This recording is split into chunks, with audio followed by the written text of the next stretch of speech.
Okay, thank you very much, Rula, for that intervention. I'm sure it will be useful. Given the wealth of experience and expertise on the panel, could I ask someone to perhaps mute their... Thank you very much, Handed. I'll keep my introduction really very short. The purpose of this evening's webinar is to discuss the changing relationship between the Palestinian people and the PA. And something is clearly shifting in that relationship. And I'll give just two very brief, expressive instances of that shift. In June 2021, in the wake of the Unity Intifada, the PA's security forces murdered their well-known critic, Nizar Banat. This prompted large-scale protests against the authority, which were in turn repressed violently. And this cycle of protest and repression was, of course, criticized internationally. I think it introduced or reaffirmed to a lot of people outside the region that the PA was indeed the rock and the hard place that Palestinians are between. And then just recently, at the beginning of this month, I think I'm right in saying Abbas himself and other PA officials were ejected from a funeral of several, I believe it was several young militants killed by occupation forces in Jenin.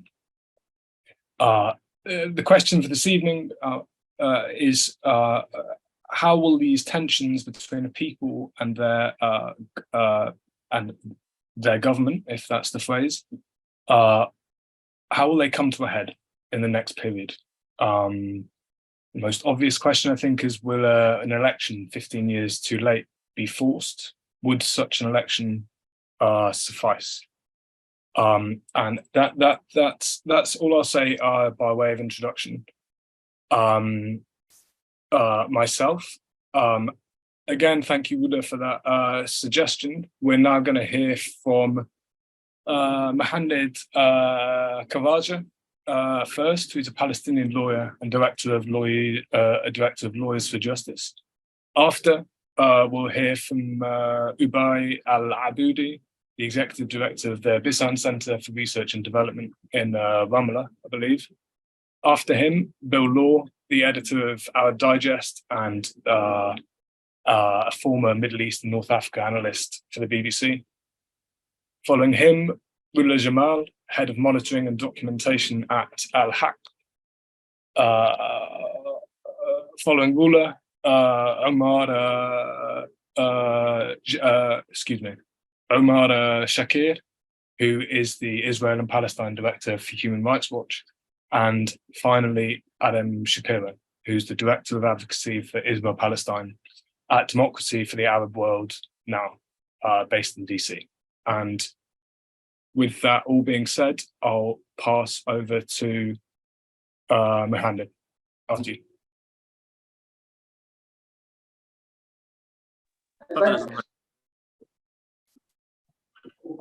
مساء الخير لكم جميعا ويعطيكم العافية وبشكركم كمان لإتاحة الفرصة المهمة جدا للحديث عن انتهاكات السلطة في ظل تغول الاحتلال. وبقدم زميلتي جنى أبو حسنة لتقدم الترجمة. Greetings and تفضلي جنى ترجمة. So greetings and thank you all for having us. Mohamed is going to be speaking and I'm going to be carrying out the translations for him. يعني في بداية هذا العام محامون أجل العدالة نشرت تقرير تحت عنوان أزمة مستمرة عن نهج السلطة المستمر في قمع الحريات في الضفة الغربية. هذا التقرير تضمن مجموعة من الانتهاكات اللي بتمس حقوق أساسية بالحياة والحق في التقاضي وعن ضمانات المحاكمة العادلة وعن حرية الرأي والتعبير وعن التجمع السلمي وعن المشاركة في الحياة السياسية وعن السلامة الجسدية والنفسية وعن الحرية والأمان وأهم شيء يعني الاعتقالات السياسية اللي بتتبعها المجموعة من عام 2011 حتى تاريخ اليوم. The group Lawyers for Justice published a report earlier this year titled Ongoing Crisis, Ongoing Suppression of Freedoms in the West Bank. This report includes violations that infringe upon fundamental rights such as the right to life, the right to a fair trial, and guarantees of due process. I'm so sorry to interrupt. Mohammed, could you turn off your microphone? مهند عادي تعمل mute بس شوي. تمام. Okay, sorry, I'll repeat that. The group Lawyers for Justice published a report earlier this year titled Ongoing Crisis, Ongoing Suppression of Freedoms in the West Bank. This report includes violations that infringe upon fundamental rights such as the right to life, the right to a fair trial, and guarantees of due process, freedom of opinion and expression, peaceful assembly, and political participation.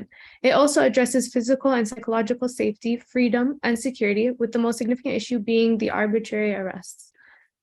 تفضل مهند. محاولة أجل العدالة بتشير إلى أنه دولة فلسطين وعلى خلاف ما يعني تورده في تقاريرها الرسمية حول التزامها بحقوق الإنسان بشكل عام، هي غير ملتزمة بالمعايير الوطنية والدولية لحقوق الإنسان، وهذا طبعا ممكن اختصاره في قضية اغتيال نزار بنات والمحاكمة الهزلية اللي بتحدث حاليا، وكمان يعني التسبب في مقتل فراس يعيش وأمير للداوي وإصابة المواطن أنس عبد الفتاح بشلل جسدي، وما تبع ذلك من قمع واعتقالات عشوائية طالت كثير من المواطنين، مئات المواطنين خلال عامين على خلفية المظاهرات السلمية بسبب التعبير عن الرأي وبسبب نشاطات طلابية ونقابية داخل وخارج الجامعات أو بسبب المشاركة السياسية أو الانتماء السياسي. The group Lawyers for Justice points out that the state of Palestine, contrary to its official reports claiming commitment to respect human rights in general, is not adhering to national and international human rights standards. This is evidenced by the cases of the assassinations of political critic Nizar Banat and the resulting deaths of Firas Yassin and Amir al-Dawi, as well as the paralyzing of citizen Anas Abd al-Fattah. There have been numerous random arrests of hundreds of citizens over the past 2 years due to peaceful protests, expressing opinions, journalistic activities, student and labor union activities, both inside and outside universities, and political affiliation. بالمجموعة محاولة العدالة بنشوف إنه دولة فلسطين بتقوم بمنهجة القمع من خلال السيطرة على التشريع وعلى القضاء، وهي في سبيل ذلك طبعا بتصدر قوانين من خلال رئيس السلطة التنفيذية بشكل مباشر، وبذات الوقت بتقوم بتعديل قانون السلطة القضائية بما يتيح لها وضع يدها على القضاء ومصادرة استقلالية جهاز القضاء. The group Lawyers for Justice believes that the state of Palestine implements a policy of suppression by controlling legislation and judiciary. It issues laws directly through the executive branch, and at the same time, it amended the law on the judicial authority to control the judiciary and compromise its independence. السلطة التنفيذية تعتمد بشكل كلي على الإدعاء العام في دولة فلسطين من أجل التغطية على الاعتقالات التعسفية اللي بتمارسها، وهي بذلك طبعا تضع يديها بشكل كامل على القضاء في الوقت اللي بيحتاج فيه المقموعين لصوت عادل ومستقل من القضاء. The executive authority relies entirely on the public prosecutor in the state of Palestine to cover up the arbitrary arrests it practices, thereby fully taking control of the judiciary at a time when the oppressed need a fair and independent voice from the judiciary. بالعودة للتقارير والبيانات اللي بتصدرها المجموعة بتوضح فيها من خلال نماذج وأمثلة حقيقة الانتهاكات حقوق الإنسان الجسيمة اللي بتأكد خطورة حالة حقوق الإنسان على المواطن الفلسطيني في دولة فلسطين اللي بتخضع تحت الاحتلال الإسرائيلي. Looking at the reports and data issued by the group, they illustrate real examples of grave human rights violations, underscoring the dangerous state of human rights for Palestinian citizens living under the Israeli occupation. الاعتقالات طبعا مستمرة منذ بداية العام لم تتوقف. هذا العام وثقت المجموعة أكثر من 300 حالة اعتقال على خلفية نشاط سياسي أو حرية رأي وتعبير. Arrests are ongoing, occurring daily, and since the beginning of the year, Lawyers for Justice has documented over 300 cases of political arrests. وحرية رأي وتعبير جنى. And freedom of expression. الاعتقالات طبعا طالت نشطاء وقادة سياسيين وأسرى محررين وطلبة جامعات، كما استهدفت طبعا عناصر سياسية مثل مصعب شتية ومراد ملايشة في محاولة لتجريم النشطاء اللي بيمارسوا حقهم بتقرير المصير.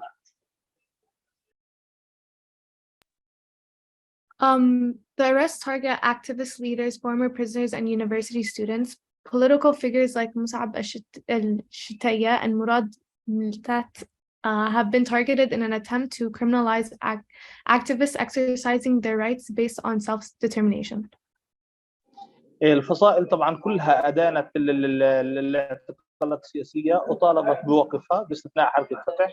طلاب بير زيت وطلاب جامعة النجاح تعرضوا لاستهداف بالاعتقالات السياسية. طبعا تم اعتقال رئيس مجلس الطلبة عبد المجيد حسن، وكان في اعتصام داخل أسوار الجامعة منذ أكثر من شهر رفضا للاعتقال السياسي.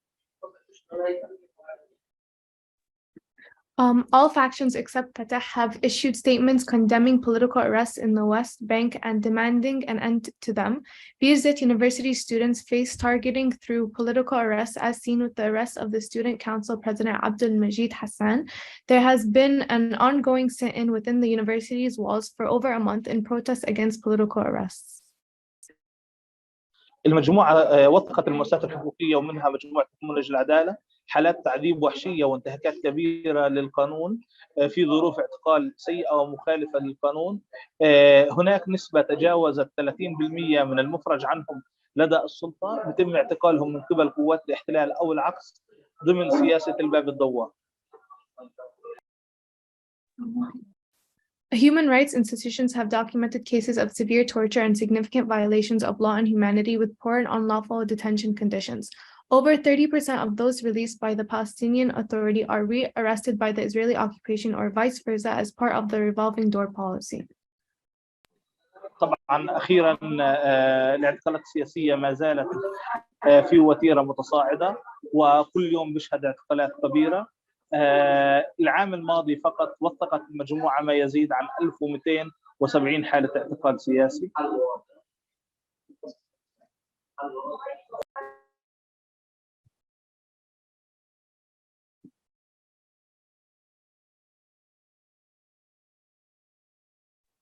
جنى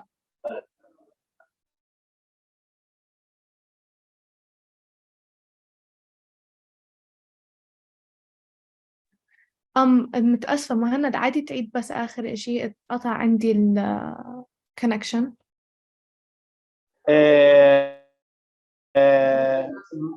العام الماضي وحده وثقت مجموعة محامون من أجل العدالة 1270 حالة اعتقال سياسي خلال عام 2022.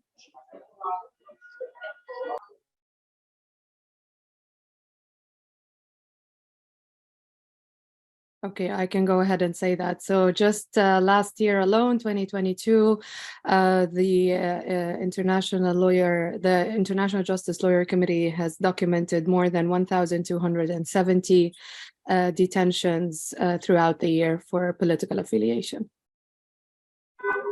وشكرا جزيلا للاستماع. And thank you very much for listening. Thank you very much, Mohammed, and Jenna, if you're with us, thank you very much too, and Bula, finally. In my rush to begin, I failed to mention that speakers have between 5 and 7 minutes. Thank you, Mohammed, for more or less sticking to that. And that after everybody's spoken, we'll have a period, 20 minutes maybe, when we can discuss, respond to each other's comments and so on. If I can now introduce Ube Al-Aboudi. Ube, if you're with us. Okay, thank you, Mohammed, and thank you, Bill, and thanks for this opportunity. Oh, you're muted. Thank you, Bill. Thank you, Mohammed. And thank you for this opportunity to speak about the situation in Palestine. Mohammed gave quite a detailed reflection on what is going on right now by the Palestinian Authority. And I want to emphasize two things. The first thing, that this is not a one-off or something that is peculiar to that's happening just this year. This is continuous policy that have accompanied the PA from its beginning.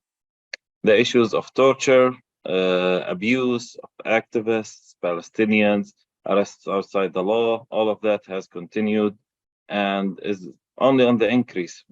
If the only thing that we can say about it, that the trends have increased throughout. And the second thing is that this is happening while the Palestinian people are still under a settler colonial occupation, where we are being denied our right for self-determination through brute force, the presence of the occupation, the repression. So on the one hand, we are having the Israeli occupation that is brutalizing the Palestinian population, practicing everything from field killings to beatings to arbitrary arrests, and to slow violence, like cutting down on water supply for Palestinian communities that is happening all across the West Bank, while settlers are enjoying 7, 8, maybe sometimes 10 times as much water as their Palestinian neighbors. And this is all, just to emphasize it, this is all water, stolen Palestinian water from a land that is internationally recognized as being occupied.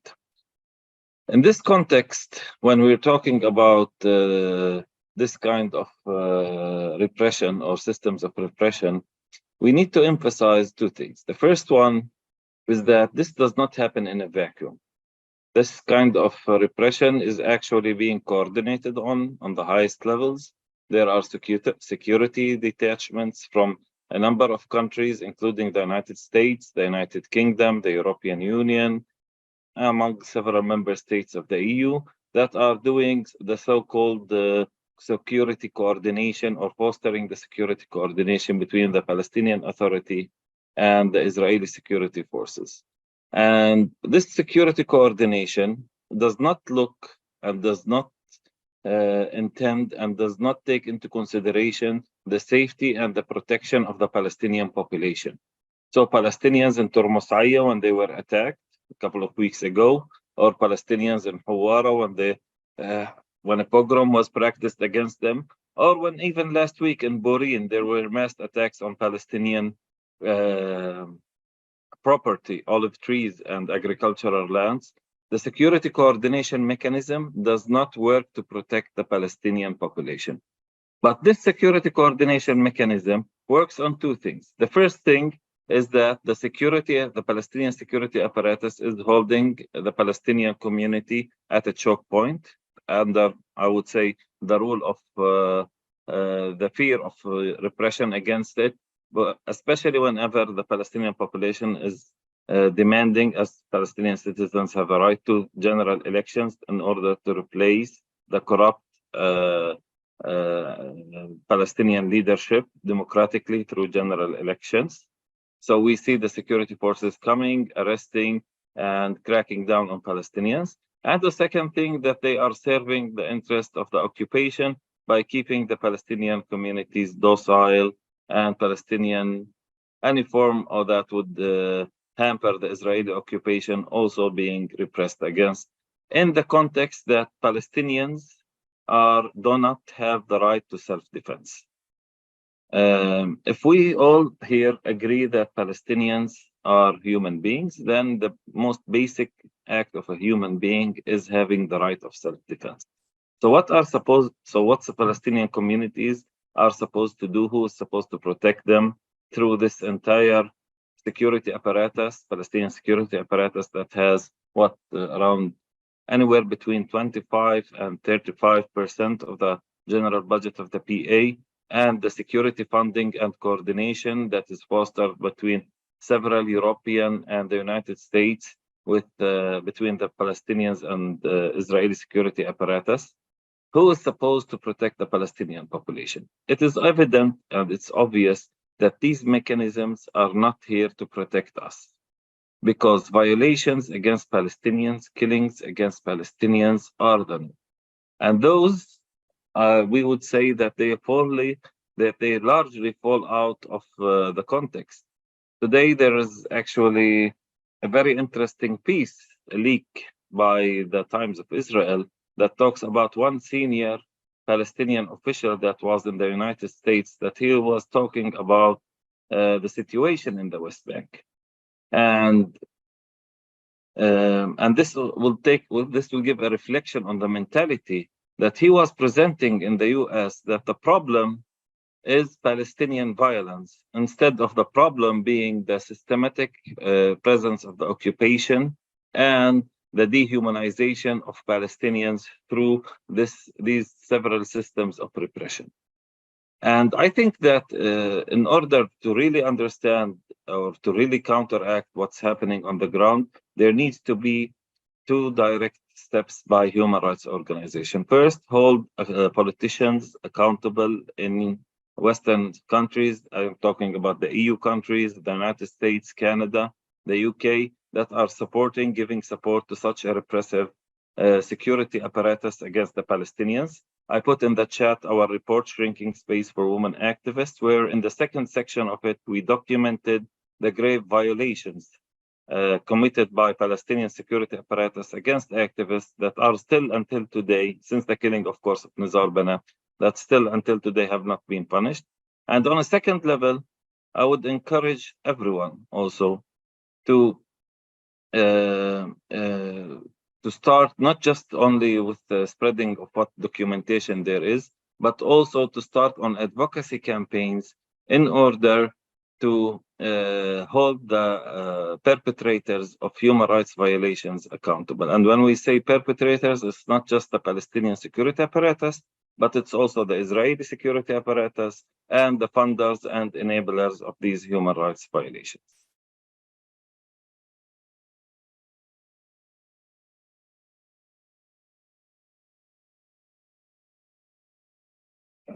Thank you very much, Ube, for that, and in particular for those two concrete proposals.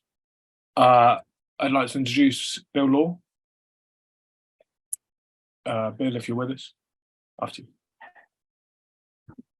Yes, I am, and thanks very much for this opportunity to speak, and also it's an honor for me to be part of this really impressive group that are contributing to this issue.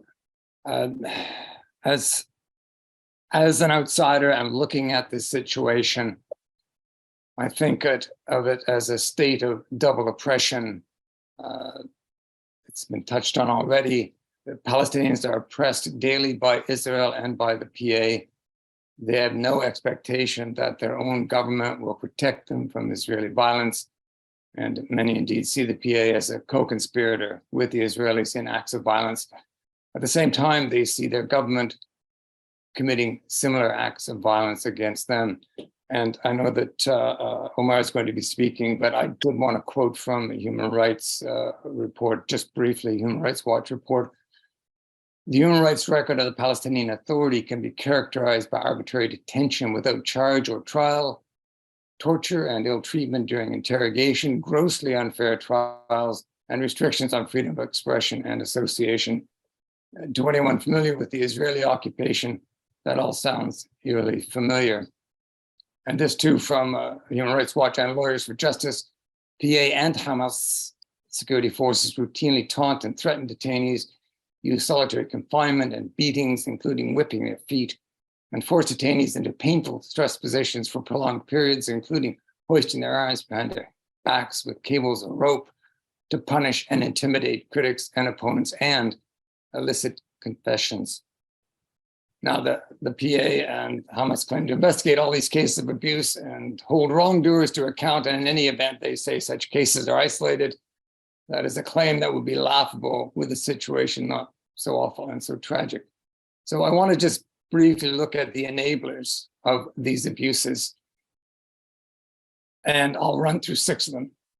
Number 1 is no election since 2006, and therefore no accountability and impunity, really, because of that situation. There is a lack of legal framework that clearly specifies duties and responsibilities of the executive, judicial, and legislative branches of government. For example, the chief executive has frequently stalled laws passed by the legislative branch, and the security services have often ignored court rulings, ordering them to release detainees. That's a situation that Uwe has already touched on. Western media, number two, on those occasions when it does focus on systematic abuse of Palestinians, it focuses on Israeli abuses and abysmally ignores the abuses that the Palestinian Authority and indeed Hamas are carrying out. And of course, within Palestine, there's a lack of critical media. And I understand fully why that is, given the pressures and the arrests and the harassment of journalists. And I want to salute voices like Noor O'Day and others who are showing great courage in speaking out against the abuses. Number three, outside Palestine, Palestinians in the diaspora and the supporters of the Palestinian cause, I think, fear they'll be seen as undermining the cause if they call out abuse by the PA loudly and clearly. It's a kind of self-editing process that kicks in. Number four, Mahmoud Abbas, in place since 2006, he is the symbol of the dysfunction that affects governance in the West Bank, the corruption, the abuse, and the impunity with which the PA operates is all ensconced in this one individual. Number five, of course, is the occupiers, Israel. Very happy with the state of play as it exists, very happy with working pretty directly with PA, and a very good point that everybody made about the security services of the West coordinating and cooperating. And finally, number six, the Western governments who choose to ignore the human rights abuses committed by Israel, largely, and to totally ignore the abuses committed by the PA. And there was mention of the Zahra Banat, and I think that's symptomatic of the deep malaise within Palestine. Beaten to death in prison in 2021, the Prime Minister commissioned a report that's not been made public. The guilty remain unindicted. And those who have protested and called for accountability have been charged with crimes that really are worthy of the Gulf states, Gulf state autocracies, crimes such as insulting higher authorities and inciting sectarian strife. All right, now, what to do about this? Again, I've got 6 suggestions. Number one is exactly what's happening today in this webinar, is to shine a light on this situation. Number two, push hard for elections to take place by lobbying Western governments. Number three, engage and challenge, I think, the Palestinian diaspora as much as possible to get them to speak out clearly about the abuses. Number four, connect with elements of the ongoing Israeli protest movement who are calling for an end to occupation as part of the protests against the Netanyahu regime. I think that's an important point. There are people in Israel who are not only just simply protesting the so-called judicial reforms, but they're also doing it and calling for an end to occupation. Occupation is the root cause of much of the evil that has been inflicted upon the Palestinian people. And as I noted, the PA is a co-conspirator in that regime of abuse and tyranny. Number five, enable more engagement with Palestinians in the West Bank, including human rights organizations. And I appreciate this is extremely tricky and difficult, particularly given that the Israelis have declared these organizations to be terrorist organizations. And finally, number six, work with Israeli human rights organizations, even if only in an informal but collaborative manner. I keep banging away about common ground, and perhaps futilely and naively, but I do think it's important to seek out, search for, and connect in order to find common ground to deal with these very serious human rights abuses. Thank you. Thank you, Bill. Luna, you have the floor. Thank you very much for that. And so in my intervention, I will be focusing on 3 very brief matters. So what is why is it happening and what can be done? We have touched upon a lot about what is happening, and as my colleagues before me, Muhannad and Ubay, and I'm sure also Omar, will be talking about the situation today, in addition to what has been mentioned about the detentions and the documented torture that Al-Haq in several reports have been talking about in coordination with other civil society organizations, that it is something, unfortunately, of course, against international conventions that the PA has acceded to, is still ongoing in the different security forces apparatus and police forces in different detention centers and prisons. Also, one very interesting thing that we have been documenting throughout last year and this year is the crackdown on a cultural scene, where we have seen a lot of oppression against different cultural events, different cultural organizations that are also being shut down due to different excuses and justifications, and this is considered to be a higher threshold, and something that has not been very much seen from the Palestinian Authority forces in the past. It is something that we have seen systematically done by the Israeli occupation forces in different cities in the West Bank. So yes, the situation is ongoing. It is systematic. It is not new. The detentions, the silencing, the digital surveillances that the Palestinian Authority apparatuses actually do exercise against Palestinians, whether they're journalists, especially female journalists, and women human rights defenders and activists, in addition to political activists and political affiliates, whether it is specifically in the West Bank. What we see is against affiliates or sympathizers with Al-Jihad al-Islami or Hamas, etc. And also what we see in Gaza, again, it is a replicate, but on the different side of the basically the opposition. We see that a lot, specifically during, before, and after the period of elections in universities, where those are considered to be the most vital environments and most living environments in which political opinions and actions actually happen. So they are targeted by both the Palestinian Authority, unfortunately, and the occupation forces, the Israeli occupation forces. Now, the most important thing, I think, in my contribution is, why is this actually happening? Is this unique to Palestine, or is it something that, I think, in order for us to be able to discuss to be able to find solutions and think about what can be done and give proper recommendations, we need to understand exactly what are the root causes for this phenomena, which is the Palestinian Authority repression and oppression on Palestinians, so that even the viewer and the listeners would understand why is this happening. It does sound weird indeed. So basically, if we are trying in different advocacy campaigns around the world to put the words exactly that the situation in Palestine is such as a settler colonial situation, an apartheid situation, an occupation situation, where we use these different legal frameworks to show what is exactly is going on in Palestine. Now, a fundamental pillar of this logic of colonization is the creation of a native institution charged with controlling Palestinians in densely populated areas. This idea derives from many historical precedents that are not unique to Palestine, but rather from Africa to Southeast Asia, where colonial powers routinely invented and cultivated local authorities to sustain their rule. And this is exactly also what is happening in Palestine. It gives aid from foreign powers to maintain the status quo under this bigger system of domination, racial domination, apartheid, occupation, and colonization.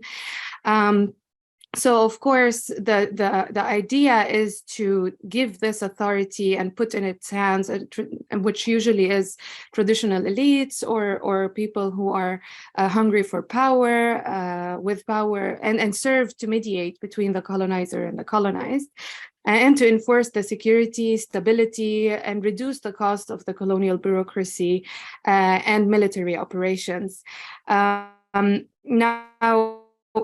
of course, and this also develops, and we see that happening with local police or militia forces to ensure what they call public order and to protect this elite and this group of people from internal opposition. So we see these two powers that are dominating a specific, and of course we cannot put them in an equal position, that using different tools to suppress any forms of resistance. And this is what we're seeing in Jenin, in Nablus, in Gaza, in other places around Palestine. But what is unique about this is about Palestine, in comparison to other similar projects that were happening in a colonial context, is when the National Liberation Movement later joined into this creation and became a part of it through the interim agreement, the Oslo Accords that happened in early 90s. That is what is unique about the situation in Palestine in relation to this paradigm. So what we are seeing today is a new phenomena in that sense, but it is not isolated from this and what we have seen in other places. So this is very important to emphasize and understand so that we can try to move forward. Now, what can be done? My colleagues have touched upon many important things, but I think one of the most important things that we should be calling for is definitely to start calling things as they are. So understand the root cause of why the Palestinian Authority forces are doing what they're doing in oppressing the Palestinian people in their different actions and activities. And second, who are the parties that are actually supporting the Palestinian Authority in doing so, and what is the benefit of that, and the continuation of the status quo? Mainly the United States and the European Union are equally, maybe not equally at all times, but they are responsible for the continuation of what is happening, of actions happening by the PA. They're actually trained by US forces and others in how to use different techniques to control the Palestinian people and the Palestinian resistance. So calling it as it is and understanding it. And second, of course, to strive for elections for the Palestinian National Council and elections for the presidential elections in Palestine. These are definitely very important, in addition, of course, to the accountability and holding the Palestinian Authority forces accountable for the different violations that they commit. And thank you. Thank you very much, in particular for that understanding of the PA as, in one sense, a general phenomena, general colonial phenomena, but also with its specific characteristics. Next is Omar, and just as a reminder, after him, Adam. Great. Thanks, Joe. And thank you to the Arab Organization for Human Rights in the UK for organizing this. It's really an honor to be on with so many colleagues whose work I follow and greatly respect. I know we all have limited time, and really my colleagues have said everything that I would want to say. I'll just make a few points to kind of highlight and emphasize some of those points, and look forward to the discussion.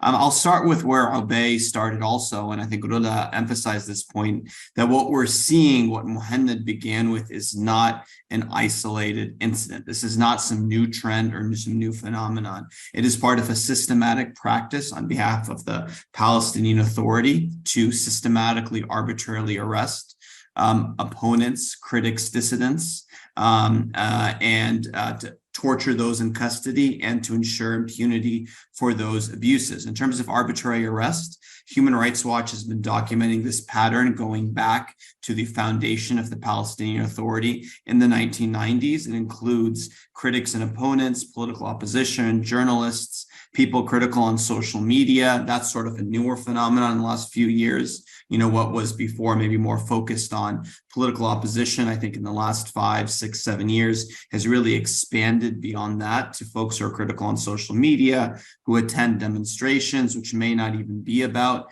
specifically Palestinian Authority abuses. It could be about the closure of Gaza. It could be about security coordination, journalists, university students, certain areas considered in opposition to Fatah or to the Palestinian Authority. And it's a paradox, as many have laid out. On one hand, the Palestinian Authority has very little actual control over the lives of Palestinians in the West Bank. On the other hand, they've erected, in effect, a police state who ineffective in many matters, except in repression. And I think we've seen the security services increasingly calling the shots and increasingly having more and more authority under Mahmoud Abbas's leadership. I want to emphasize what Rola also mentioned.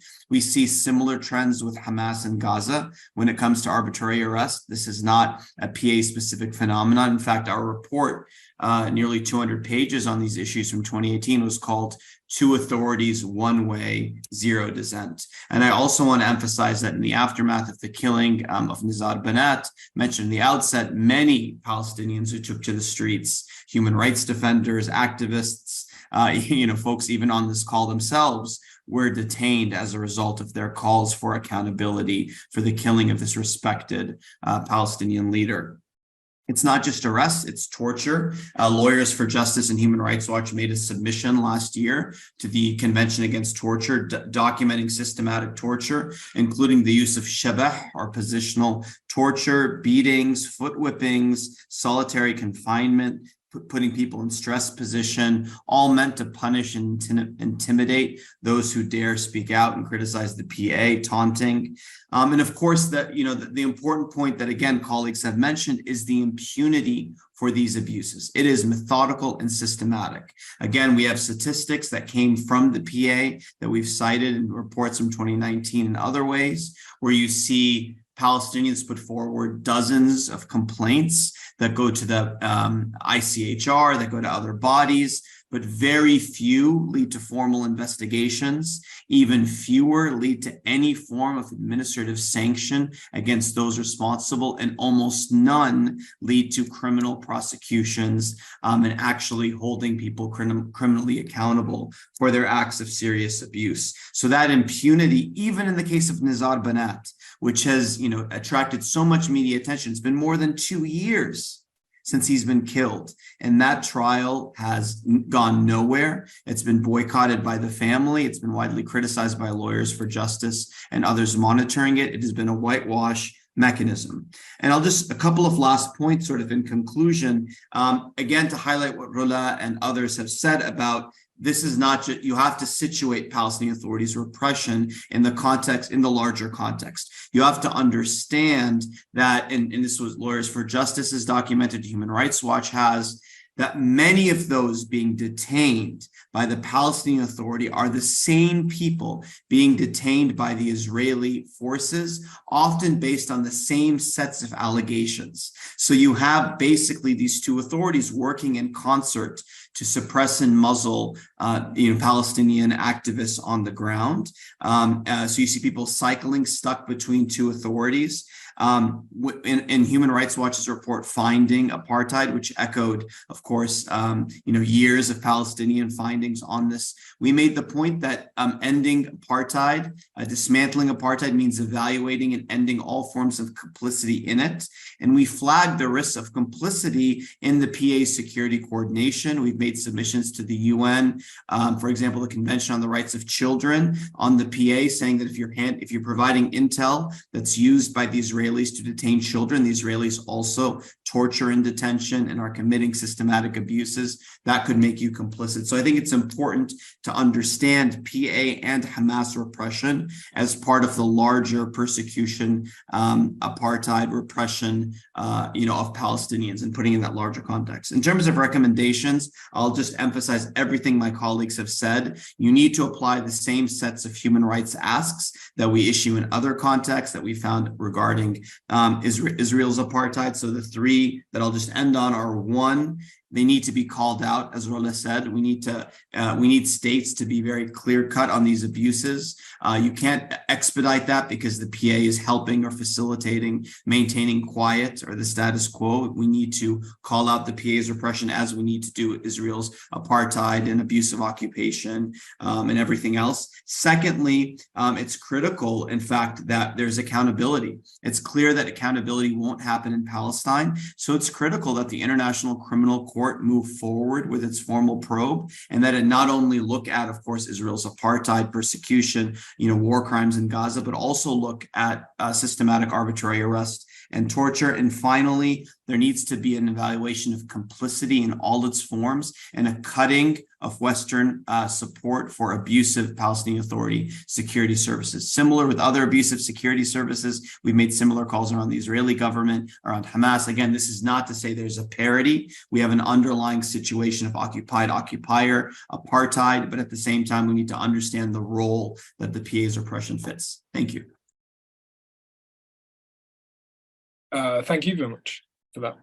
And after you. Thanks, and thanks for convening this event, to the Arab Organization for Human Rights, and to all my colleagues on this call. Coming at the end, I have to say at this point, I'm not really sure there's really much else to add, given the comprehensive analysis and study of the topic and the points that have been made.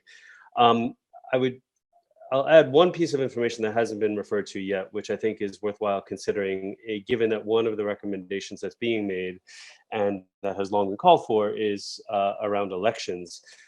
Just to understand that, of course, elections in and of themselves aren't just, that's not the sole solution. There needs to be other things developed in the context of holding elections to make sure that there are elections that are not only free and fair, but that are robust, that have certain protections in them. And to that, I'll point to the case of a Palestinian American citizen on whose case I worked earlier this year, Jamal Nizer, who on first glance seems to have been a victim of Israeli repression, because he was held in administrative detention a total of, he received a total of 7 extensions, or an initial sentence, and then numerous extensions totaling 7 times where he had his detention either issued or renewed. He is a 76-year-old man. He was 74 when he was first detained from El Bireh. And in the Israeli files on his case, and in terms of what information was made available at the trial, the only reference to anything that he did that would cause him to be detained, and again, this isn't, I'm not suggesting that this is legitimate, this is the Israeli system, was that he was helping organize local candidates in the local elections that were due to be held in the municipality of El Bireh. And so you have to wonder why Israel cares about the local municipal elections that are happening in El Bireh, and why they would care that somebody was helping fund or organize or support or whatever to local candidates running for this municipality. I think in the end, the unspoken and unknown, at least, but sort of what we suspect the reason is because actually it was probably the Palestinian Authority who asked the Israelis to detain Mr. Nizer and hold him. And this man has suffered greatly as a result. His health is deteriorating. He's unable to leave the West Bank and go to the United States. Now, we can't definitively say that this is the reason why he was detained, but we have very strong suspicions, and we have not received any pushback, according to about this allegation, from American officials that we've consulted with on the case, which of course begs the question why American officials are allowing an American citizen to be detained in such a way when all he was doing apparently was promoting democracy and calling for holding elections. So the relationship is obviously very complicated between the PA, Israel, the United States, but in some ways it's also not complicated. The idea that there should be an expectation that the PA is anything but an instrument of occupation, apartheid, repression, is in some ways a false expectation, and it's unfortunate to have to even say that, but it is a fact that has been covered by my colleagues and others that the PA's only purpose really is to take out the management of part of the occupation and outsource it from the Israelis to something else, and this is the something else. And so that there's repression from the Israeli side, and we wouldn't necessarily expect that they would insist on it as being part of this outsourcing, is just, I think, naive to have that expectation in the first place. That's not to say that there shouldn't be pushback and we shouldn't be calling it out and doing all the things that my colleagues are saying. But when we talk about engaging the United States, for instance, as one of the enablers and supporters of this, and in fact, providing for the training of these Palestinian Authority security forces, we have to remember that repression, lack of concern for human rights, lack of protection for human rights is part and parcel of that whole ethos of training. So what we need is not just calling for accountability, we need a revision of the entire approach to the issue of the Palestinian Authority, but more importantly to the bigger situation, which is of course this idea of either, the US role in trying to foster a two-state solution, if you believe that, or whatever approach the United States is taking. And at this point, I think what we have to say is that there's effectively neglect towards the situation. Neglect with an asterisk, because of course the $3.3 billion, which really totals to well over $4 billion when you count it all up, to Israel, and the millions of dollars that are going to the Palestinian Authority, effectively to the Palestinian Authority security forces to keep enabling this repression, is of course not neglect. It's very much the opposite of neglect. It's ensuring that this situation continues and continues in this way. I don't know that I necessarily have solutions or recommendations, but other than to say that this entire system needs to go. And I think, our colleagues here have documented well that you can't keep apartheid if you're going to have human rights resulting in this territory, if you're going to have justice, if you're going to have any kind of peace and any kind of solutions to the situation here. So I think I'll end there just to say that I don't think there's a way to sort of take small steps to address PA repression or to address repression in general that Palestinians experience from all sides. I think what we need is to really wipe the slate clean of this apartheid regime, of the apartheid reality, and of the apartheid logic, which is built on repression. And then we can address how to build something new in its place. Thank you. If I may, I'll throw it open to the floor. If people perhaps want to raise their hands, so I can keep a little order, but I'm sure people have questions for each other. Bill, go ahead. Rulu, was that your hand up? Bill, after you, please. Okay, well, I won't speak very long at all because I want to basically hear what the others have to say so I can learn from them. But I just wanted to raise a couple of points on the issue of PA abuses, and that is the issue of domestic violence towards women and girls, which again is enabled by this Slavic organization. And secondly, the abuse of LGBTQ plus people in the West Bank. And finally, just one quick point. It was made to me by an Israeli activist, actually, that you cannot have security for one and not security for the other. So then we get into definition of what security is. And I think Adam and others have eloquently made the point that security is not apartheid. So that for there to be a truly peaceful solution, there has to be a security that works for the Palestinians, that works for the Israelis. And you cannot have that security under the current arrangement with the PA in this regime. So I would emphasize again the importance of the electoral process. Not that it's going to make a huge difference, but it'll be a starting point. Thanks. I just also want to emphasize that the weaponization of women's bodies against them and the weaponization of the sexual orientation of Palestinians, this has been used historically first by the occupation, but unfortunately also the PA adopted that. In the study that I sent in the chat, you can find detailed affidavits of women that were victimized by the Palestinian Authority. But I would also like to emphasize that it's also now a weapon being used against the Palestinian communities in Area C, where settlers are harassing women, especially women from Bedouin communities in that direction, in these areas, in order to force the entire community to move because they are playing on the culture, the taboos that speaking about sexual harassment, sexual violence, and this has become a system. I would say even systematic phenomenon. So if you look at the maps of what kind of people or what happened, OHCHR actually published, I think yesterday, a tweet about it, talking about Palestinian communities.